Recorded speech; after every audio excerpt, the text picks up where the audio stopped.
we don't buy things. We don't say yes to things just because of the logic of it. We say yes because of the story makes us want it so bad. Today's episode is sponsored by the Inspired Art Pricing Workshop. If you want to confidently sell more art using a proven art pricing formula, you'll want to check out schulmanart.com/workshop. And for a limited time, you can even get it at 70% off. It's the Inspiration Place podcast with artist Miriam Schulman.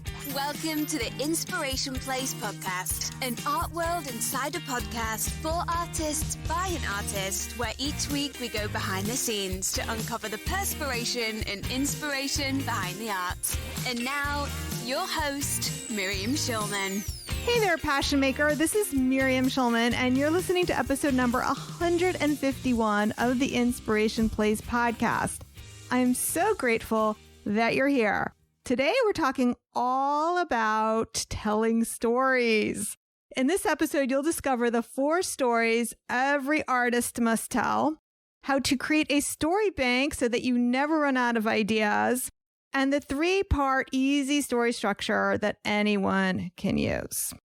Today's speaker is a professional storyteller who teaches leaders, executives, and entrepreneurs across countless industries to harness and leverage the power of their stories. Her book, Stories That Stick, debuted at number 2 on the Wall Street Journal bestseller list, and Forbes said it may be the most valuable business book you'll read.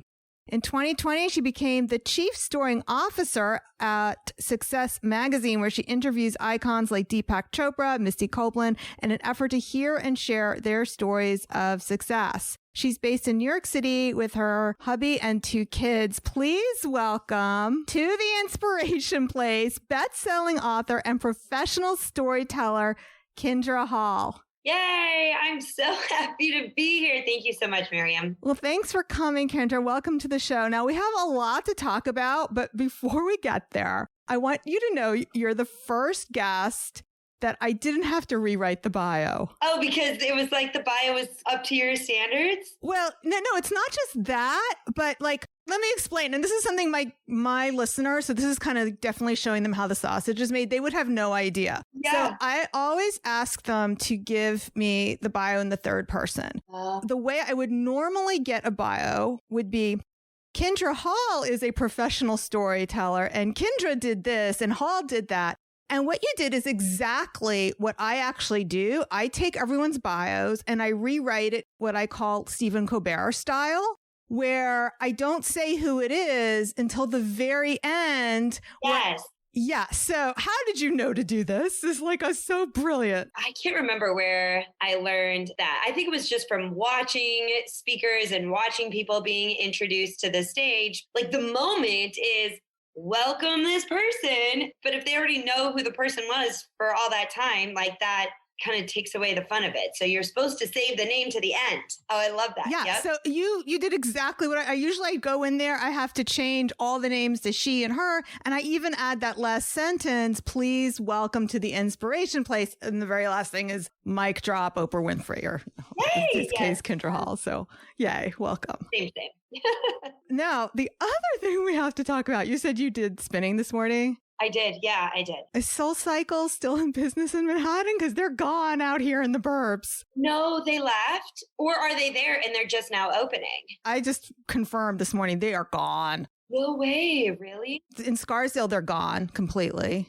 Oh, no. I just saw on the app today, they're like, we're opening here, we're opening there, we're reopening there, we're reopening there. So they have the one in my neighborhood just opened like 2 months ago. They were closed, since last March, obviously. And now they're opening like one that's, 20 blocks away. Because for a while I was having to go all the way down. I'm on the Upper East Side, all the way down to Hudson Yards, which is, depending on how you're getting there, it's a ways or it's expensive. And so, it's opening, it's getting more full. And every day we see little bits of progress. It's like, oh, today you don't have to ride your bike with your mask on. They took the plexiglass down. So bit by bit, we're making progress. Yeah, I'm sure that something will come in. It's kind of like a forest fire. Things are gone and now there will be things moving in.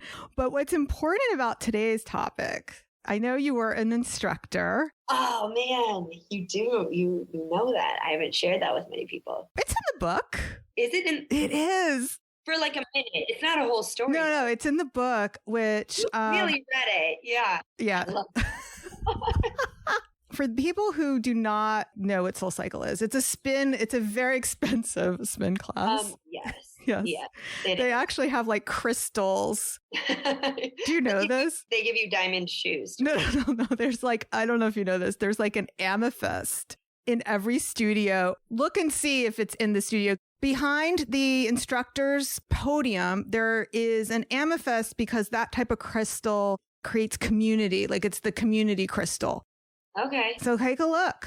I've seen it before in some studios, and I just thought that the instructor was really into crystals and just carried it around with her and put it behind her bike. So I'm gonna have to look for it. I never knew that was. Isn't that funny? I never knew the story behind it. And now I'm going to be like, oh, look, there's the... That's right. The crystal. Yeah. It's a big one, too. My fees are going to pay for those crystals. That's right. What's really interesting is like what brings us back to this topic is that the most popular instructors tell the best stories. Yep. Well, and actually that's why I hesitated for a moment because you said, oh, I know you're a spin instructor. And I thought, wait, I didn't tell because I was a spin instructor, and the hardest thing about teaching spin when you're first getting started is not figuring out how to ride the bike. You know that it's that, and then you have to adjust the lights, and you're teaching people to spin while also, spinning yourself. The hardest part is putting together the playlist, because if people don't like your music, it's over. And it's really embarrassing for you to sit up there in your spandex and nobody's there. And so when I first started teaching spin, I was really nervous. The studio I taught at wasn't a SoulCycle. It was like this little boutique studio, and the audience was a little bit older. Actually, we had everybody there was in their like 30s up. There wasn't any 40s up. And so I was really worried that people weren't going to like, Britney Spears, or the Spice Girls have some great spin songs.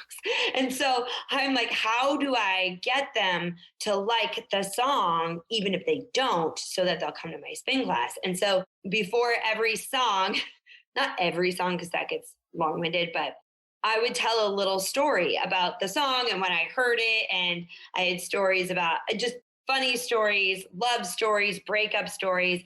And eventually what ended up happening is my classes sold out. Like there would be a wait list. And it wasn't because I was, the most fit. It wasn't because I was even the best at teaching exercise. Like I'd never exercised before in my life before I started doing spin. But on my very last day when I retired, because I did have to retire, my class in the lobby, one of the women came up to me and said, I'm going to miss your workouts, but I'm really going to miss your stories.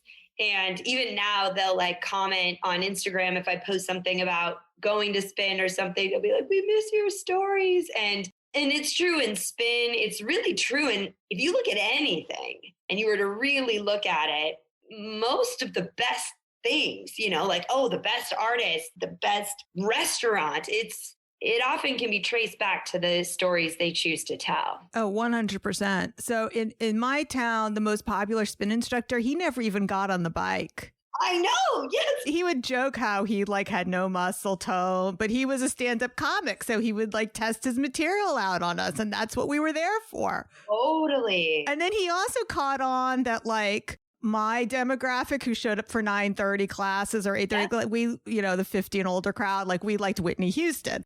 And I would go to his class like on a Tuesday night. Oops, he doesn't play the same music for those girls. It's like it was a whole different show on a Tuesday night. Yeah, but it's true. And I remember going to one spin class and the instructor told the story. It was the spin class right before the New York City Marathon. And I didn't realize they did this, or it's like the Thursday before. It's kind of like the last cross-training workout that marathoners will do before the marathon on that Sunday.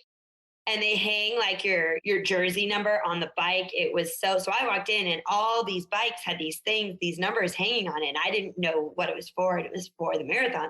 And then the instructor had run the marathon on several occasions. And she put together this whole playlist that was kind of like taking you on the emotional journey of what it is to run that marathon. And then she told us the stories of like coming over the bridge and coming around the park, but like coming here. And it was so, I'm getting chills just thinking about it, that I left that class and signed up for the lottery to run the marathon the next year, which I had never, I'm not. You even run? I've never run. And then, of course, that would have been November 2020. So that you got off the hook. Go back and do it. But I need to hear her story again in order to do it. But I was so, like, her story is a really important thing that I don't even know if I explicitly say it or not in the book. But her telling me that story made me want that experience, made me want that thing so bad, even though this is not my thing. Like, running marathons are not my thing, but I wanted that story for myself. I wanted to be able to tell other people my story that was like her story. And I feel like that's one of the things that is that unsung power, is when you tell the story. So, we don't buy things. We don't say yes to things just because of the logic of it. We say yes because of the story makes us want it so 100%. bad. And it couldn't be more true for art, because it's not about filling the wall. It really isn't, because a mirror can fill the wall. A cheap print can fill the wall. When people buy art, they're buying our story. And this is true of all kinds of art, not just visual art.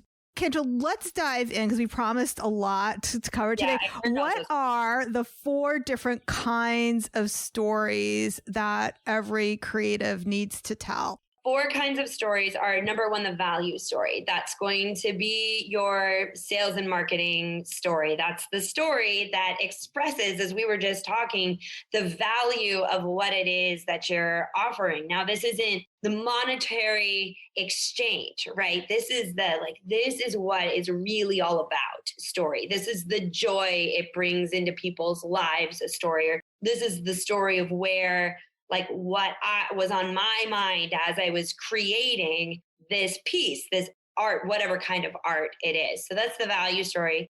Number 2 is the founder story, which for any entrepreneur, for any creative, is equally as important. Like, people, again, would say yes to anything you make if you tell your founder story in many cases. So the founder story is like, when did you discover this? Or what was one of the moments where you realized this was what you were meant to do? Or, like, for example, for me, it's not necessarily going to be one founder story. I have many stories on my journey to becoming who I am and what I do, and that all add up to what I offer and what me and my business are all about. So, like, even that spin story could be one of them. Yeah. And let me just interject just to make sure, like, as we go, everything becomes super relatable for the artists who are listening. What you were saying about different founder stories, I 100% do that all the time, because, like, when I am offering an art class on portraits, my quote unquote founder story, it's going to be kind of that hero's journey of how I created portraits. That's a different story that I'm going to tell when I'm teaching something else, or I'm offering my coaching services or anything. So it's all, the stories are true, but they're just different flavors and different aspects of ourselves. It's an unrealistic expectation that we place on ourselves, that we have to choose whether it's one story, if you've thought about it in terms of story before, even just like one brand, whatever, if you've been thinking about it as brand instead of story, we're complicated people, and the moment why you discover or sell portraits is very different than the pricing workshop, right? And I think people get overwhelmed and think that they have to condense it all down into one. Like, okay, this is, and maybe, yes, you're this who does this, this, and this, but that's the beauty, is telling these other stories have the ability to fill out the whole picture. Yeah. And we'll talk about the story structure. I rely on the format. I had this aha moment, and then I discovered this thing that I want to teach you. Yep, exactly. And here we are. Good job. And then I also want to circle back to what you're talking about. The value story is that my art collectors will 100% not buy something if there is no story on my website. Like I'll have somebody collect something. I really like that, but where's the story? What's the story? Yes. I think that's something that is so important to say. I'm not an artist myself. I buy art. I love art. I'm not buying just the piece of art. I am buying the story that I am going to tell about that art when someone comes over to my house, or the story that that is as important. And now for me as a storyteller, I have a painting of a heart in my bedroom. I have a story about that painting. I wasn't given a story when I bought that piece of art. I saw it in the window. I bought it. But I have a story that now goes with that piece, which actually maybe could fall into one of the other story categories of customer story. Just to reiterate, we have 4 types. We have the value story, the founder story, and the third type is the purpose story. That's the most flexible of the stories. Those are the stories that are more considered for like leadership, for uniting your team, for aligning, for teaching. So those are purpose stories. Yeah. So right now, an example of the purpose story is how I introduced Kindra, and we talked about the spin class and about our experiences with different instructors, because that helped everyone understand why we're even talking about this today. So that's an example of a purpose story. Yeah, purpose stories are any time that there's a concept that you want to better articulate, but it's not necessarily for us with a sales and marketing goal. If I had stood up here in my podcast mic and said, you need to tell stories because they sell art. So like, that's kind of boring. Yeah. And people don't really remember that, but they may remember like the marathoner, the stand-up comic with no muscles who had a sold out spin class. No, I want to know who that guy is. I'll tell you later. Awesome. Is he still teaching? I don't know. We'll talk about that in the stories you don't need to tell. We'll bring it up again. Yeah, okay. That's why I'm not purposely not saying his name. Okay. The last one, which I mentioned, is the customer story. And those are the stories that you can collect from your collectors or from your customers and tell them forward as kind of a different type of value story, if you will. But it goes beyond just like a 4-star or 5-star review.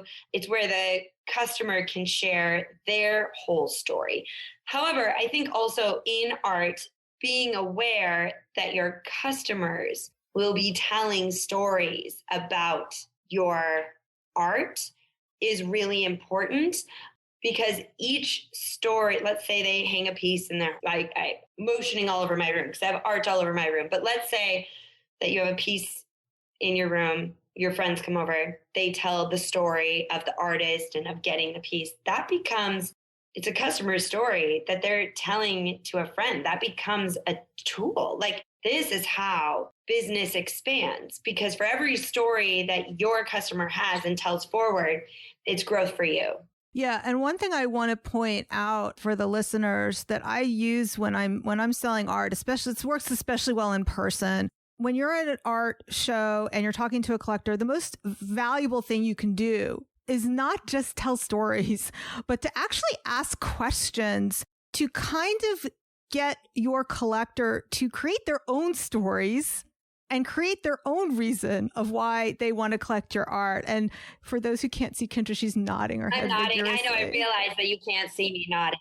Every story you tell is an opportunity for someone to tell a story back to you. Stories beget stories. So if you are in person, if you are at an art show, like you said, and what's more important is not the stories that you have going out, but the stories you can get from them so that you can better tailor your message or help them create the stories as they stand there. But it's really awkward to look at someone and say, well, what's your story?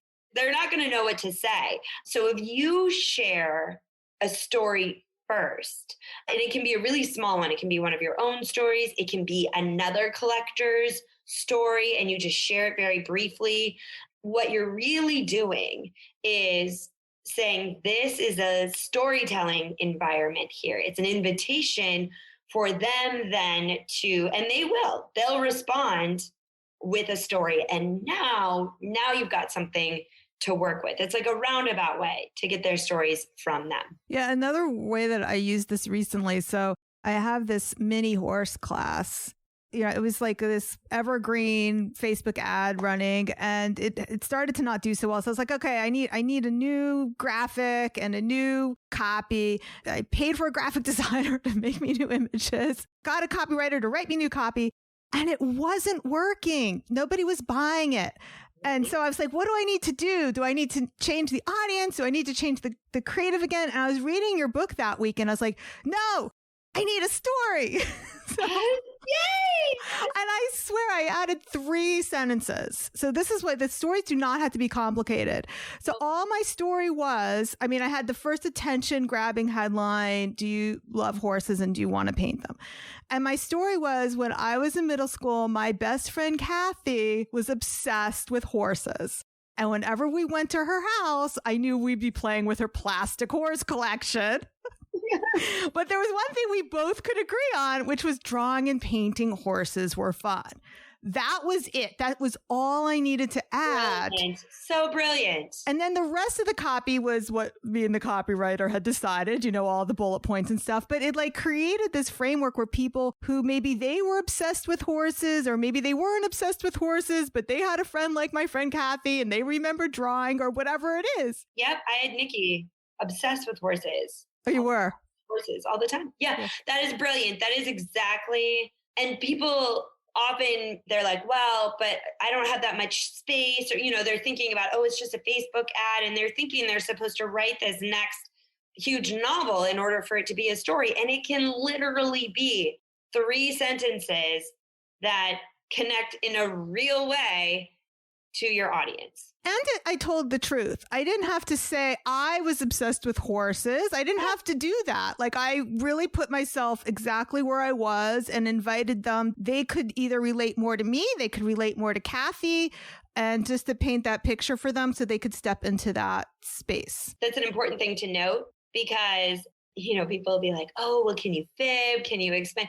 No, because people will remember the story. So you can't write that in the copy that you loved horses, and then they are taking the class and they're like, oh, you love it. You're like, no, I didn't like the horse. I was allergic. The horse bit me at Girl Scout camp. You know, I didn't get it.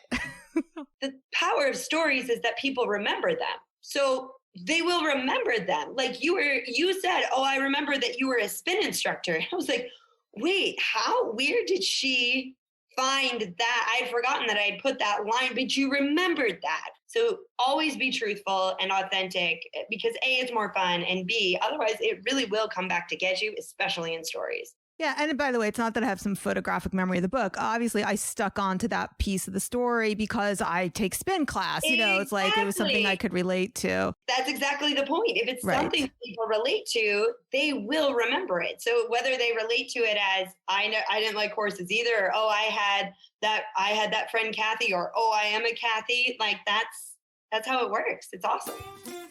I'm so sorry to interrupt this juicy conversation, but I just wanted to make sure you knew about my art pricing workshop. If you want to raise your prices but afraid it will hurt your sales, or maybe you're just starting out, you're not sure what to charge, or your prices feel right, but you're not seeing the sales you want, you probably have a pricing problem. In this workshop, you'll discover the secret pricing psychology that attracts high-end art collectors, what your prices actually say about you and your art, how to strategically price, and my 3 go-to marketing techniques that will create a buying frenzy for your art every single time. If you want to confidently sell more art using a proven formula, head on over to schulmanart.com/workshop. Now back to the show. Okay, so now let's talk about one thing that I thought was really important in your book is, like, you don't just tell stories for story's sake. We do with our friends, but in business, this isn't just like, oh, tell a story. It's be very intentional about what you want this story to do, because it will do it if you know what it is you want it to do. Yeah. Or sometimes, so let's go circle back to spin instructor. Okay, this is the rest of that story. So entertaining stand-up comic. When he ran out of stories to talk about with romantic partners, which I thought was super fun, or, we loved hearing about his love life and his family, he started telling stories about clients in other studios. And then, oh my God, I wish they could see your face. We got to screenshot that. Oh my gosh. I'm like wide-eyed. I can't believe that. Oh no. Okay, right. And so when I was hearing about Ellen in the Upper East Side, who he stopped giving shout outs to, I was like, so just as we talked about, you can see yourself in the story. I said, well, maybe he sees me as the Ellen. And when he goes to the Upper East Side, he's telling stories about Miriam. I don't know. But I was like, I'm done with this class. Oh my coming back again. Yeah. I mean, you got to be careful with the stories you tell. I mean, it sounds like he was being very him, and maybe there are people who liked that, but I don't know. No. It's like there's a very important lesson to share there. That's why the studio closed. Oh, no, it's not. Actually, it's partly why. But the lesson for everyone is that there are stories you can tell, and there are stories that, is it kind? Is it helpful? Yeah. You have to ask yourself kind of those basic questions. Does it serve a purpose? Is it helpful? Is it kind? If it doesn't check off those boxes, it's not a story to tell. I have always kind of a rule that I haven't articulated, like I haven't put it into an exact phrase. But if ever I'm telling a story and I can't like see my part in it, or there's like a villain, or that I realize that it's not a story that's ready to be told for me. We all play our parts in everything. And it is important to be very intentional about the characters that you're sharing in those stories, and to know that our stories are often more a reflection of us than they are of anyone else. That's a powerful way of looking at it. So Kindra, why don't we make this actionable for everyone? How to create a story bank. I know you have a really super helpful tip around this, because I know that my artists, when they go to write an email, when they go to their website to write about their artwork, they get writer's block. I think that is the number one thing that keeps people from using their stories, is they think they don't have any. Or when they need one, they can't find one. And it's not a matter of having or not having a story. It's having or not having tools to access those stories. And to keep in mind that anything could be a story. So let's go back to the horse painting.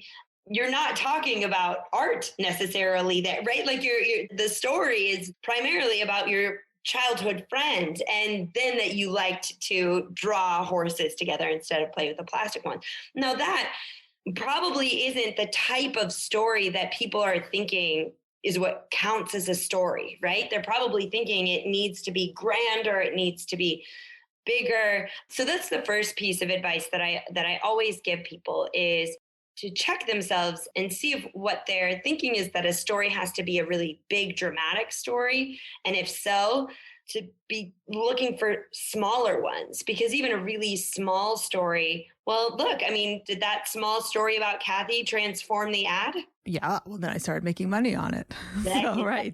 Here we go. Like people were finally clicking. I was like, oh, okay. Exactly. So really it all comes down to finding stories. So one of the tips that I give is our stories often attach themselves to the nouns in our life, the people, the places, the things, the events. And so if you're looking for a story about like a piece of art or about something that you offer, see if you can look through your memory for other moments when that noun was present. So for you, horses, what have your various experiences with horses been? You got bit at camp, you know, like you watch them on The Bachelorette because they're always on horse riding dates. Hilarious. You have like Kathy and playing plastic horses. And then from there, you can be like, oh, perfect. I can use that little story. People are also obviously a noun, but some great stories can come from the people in your lives. Like you could have made a list of your family members. Well, maybe there's a story, a small story about one of them that ties into whatever the message is that you're trying to convey.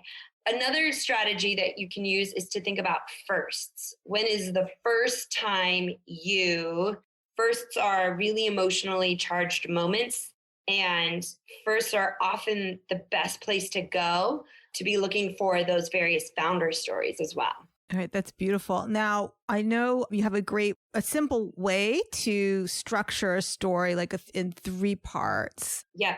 So the storytelling framework, instead of beginning, middle, end, breaks down into normal, explosion, new normal. And where most stories go wrong is we start in the middle of the story with the thing that happened, or with just simply the information. That's another thing. Like, these are the materials I used.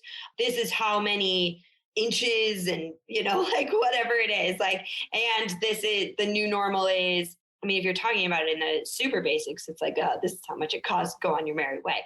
But where people really start to care about it, a story, and therefore get drawn in, which then moves them to action, is in the normal. And in the normal, we describe the characters, we share the emotion, we paint that picture of whatever moment it is that you're trying to share, so that the person who is reading that story, who's hearing that story, who you're telling that story to, starts to see it in their own mind. And it really blurs the lines between your experience and my experience. And suddenly it kind of becomes the same thing. And once you have them in that place, you can take them through, and then, here's what it is, and then what is possible after they purchase it, essentially. One thing I found very helpful about in the book when you're sharing about the story structure is creating the character and also sharing some specifics. So that's why in my horse story,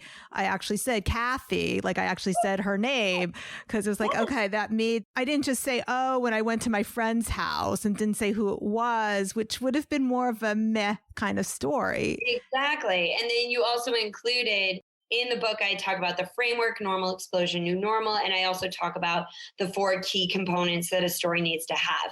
And that is an identifiable character. You chose Kathy. Authentic emotion, the feeling of it. And even there, like, you didn't spend a lot of time on it. You only have 3 sentences. But we've all had that. Like, you can remember that, like, elementary school angst when the friend always wanted to play this thing, but you wanted to play that thing. Like, we've all had that. I listen to my kids have that when they're with their friends. So authentic emotion, a moment, which is kind of a zoom in, instead of, oh, I used to always play horses with my friend. It's more like you come into the moment, and like after school, we go there, and then specific details. So in the Kathy story, you talking about the plastic horses, perfect, because what I immediately started thinking about, I could picture my friend Christine, who also loved horses, and her entire horse collection on her bedroom floor, where I was right there with you and Kathy, but I was with Christine. In 3 sentences, it was, you accomplished the entire co-creative process, and I can't paint anything, and I would love to take that class. Well, you can. No, I'm just kidding. We'll set you up. This is beautiful. I love the book. I already told everyone in the mastermind that they needed to read your book, and some of them are. And I hear you have a new book coming out. So tell us about your new book. I have a new book, and I think as a version of an artist, I suppose, a word artist myself, we can obviously, stories in business, which is what Stories That Stick is all about, is so important. If you ever struggle with getting your work sold or whatever it is, stories as a strategy, having yourself differentiated from everybody else, stories as a strategy is a winner all the way. However, you can work on your marketing copy, on your sales pitch all you want. But I think, and as I've gotten older, I've realized so many more of the barriers to any success or experiences that I'm seeking have much less to do with the stories that I am or am not telling out into the world, and everything to do with the stories I tell myself. Stories I tell myself about what I'm good at, what I'm capable of, what I deserve, what I don't, what failure is, what it isn't. And these stories they're automatic. Like they run through your head completely unattended, unedited. And in many cases, they rule our lives.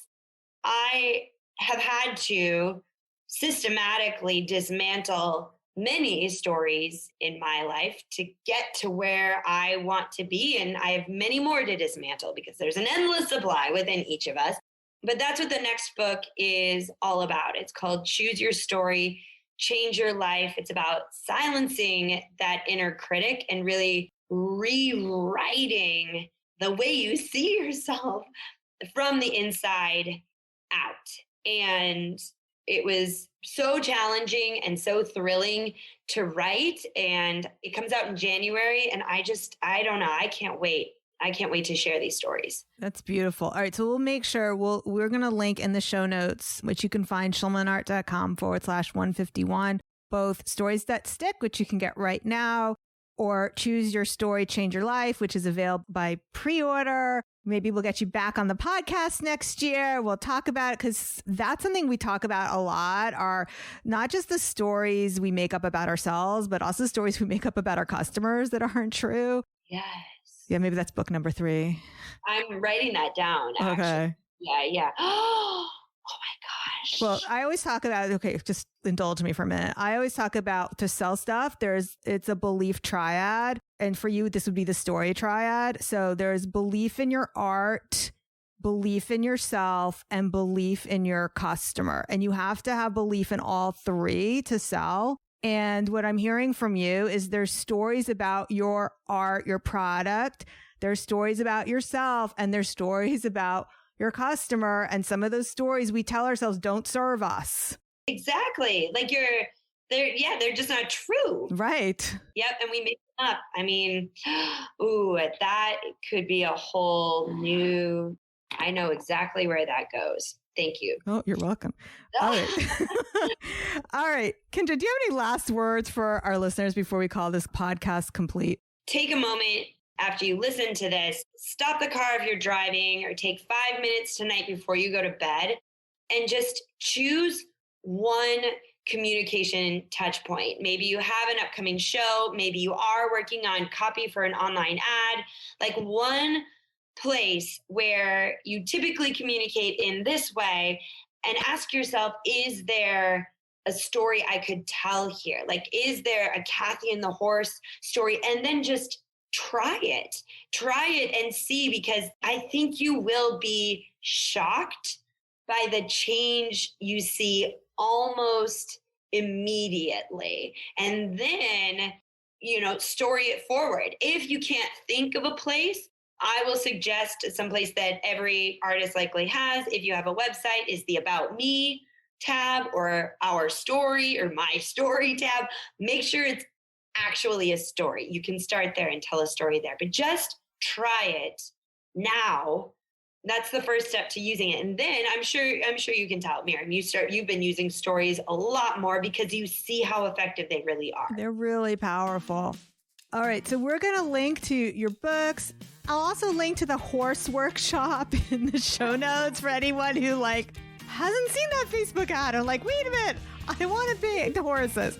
Next week, we have on the one and only Kara Golden. She's the CEO and founder of Hint Water, and her latest book, which is an inspirational memoir, includes examples of all 4 types of the stories that we talked about today. It's like founder story, purpose story, value story, and customer story. This is a very unusual guest to have on this show, but you're not going to want to miss it. So make sure you hit the subscribe or follow button in your podcast app. And if you're feeling extra generous, why don't you leave me a review? Tell us how much you like the show, or not, but we'd love to hear from you either way. All right. Thank you so much for being with me here today. See you the same time, same place next week. stay inspired. Thank you for listening to the Inspiration Place podcast. Connect with us on Facebook at facebook.com/SchulmanArt, on Instagram @SchulmanArt, and of course on schulmanart.com.